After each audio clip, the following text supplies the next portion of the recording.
राजकुमारी चौबोली ने एक कठिन प्रतिज्ञा ले रखी थी। मैं उसी पुरुष से विवाह करूंगी जो मुझे एक ही रात में 4 बार बोलने पर मजबूर कर दे। शर्त यह थी कि अगर कोई राजकुमार उसे बुलवाने में असफल रहा तो उसे जेल में डाल दिया जाएगा और उसकी सारी संपत्ति जब्त कर ली जाएगी। जेल खाने हारने वाले राजाओं और राजकुमारों से भर गए थे, लेकिन राजकुमारी के होंठ नहीं खुले। एक दिन एक डाकू ने इस चुनौती के बारे में सुना। उसने बीड़ा उठाया और राजकुमारी के महल जा पहुंचा। उसने राजा से कहा, मैं आपकी बेटी को बुलवा कर रहूंगा। रात हुई। डाकू को राजकुमारी के कक्ष में भेजा गया। राजकुमारी पलंग पर मुंह फेर कर बैठ गई, मानो पत्थर की मूरत हो। डाकू समझ गया कि सीधी बात करने से यह नहीं बोलेगी। डाकू ने कमरे में टंगी राजकुमारी की ढाल की तरफ देखा और कहा, अरे ढाल, राजकुमारी अहंकारी है, वो बात नहीं करेगी। मैं ऊब गया हूं, क्या तुम मेरी कहानी सुनोगे और फैसला करोगे? हैरानी की बात यह हुई कि डाकू की विद्या से ढाल में से हूं हां की आवाज आने लगी। डाकू ने कहानी शुरू की। 4 यार थे, एक खाती, एक दर्जी, एक सुनार और एक ब्राह्मण। चारों परदेश जा रहे थे।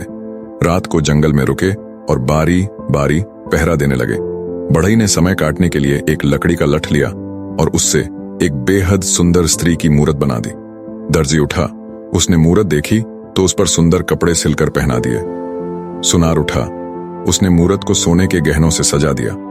अंत में ब्राह्मण उठा, उसने मूरत देखी तो मंत्र पढ़कर उसमें प्राण फूंक दिए।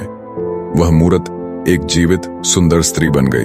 कहानी सुनाकर डाकू ने ढाल से पूछा, अब बता ढाल, चारों उसे अपनी पत्नी बनाना चाहते हैं, वो किसकी पत्नी होनी चाहिए? डाकू ने जानबूझकर गलत जवाब दिया। मेरे हिसाब से तो खाती की होनी चाहिए, क्योंकि उसने ही उसे बनाया है। राजकुमारी चौबोली, जो सब सुन रही थी, उसे यह मूर्खतापूर्ण जवाब बर्दाश्त नहीं हुआ। उसका ज्ञान उसे चुप नहीं रहने दे सका।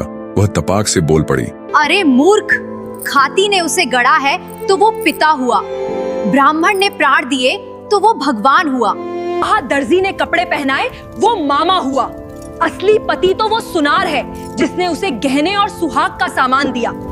डाकू मुस्कुराया। लो, एक बार तो तुम बोल पड़ी। एक बार तो तुम बोल पड़ी। राजकुमारी अपनी जीभ काट कर रह गई।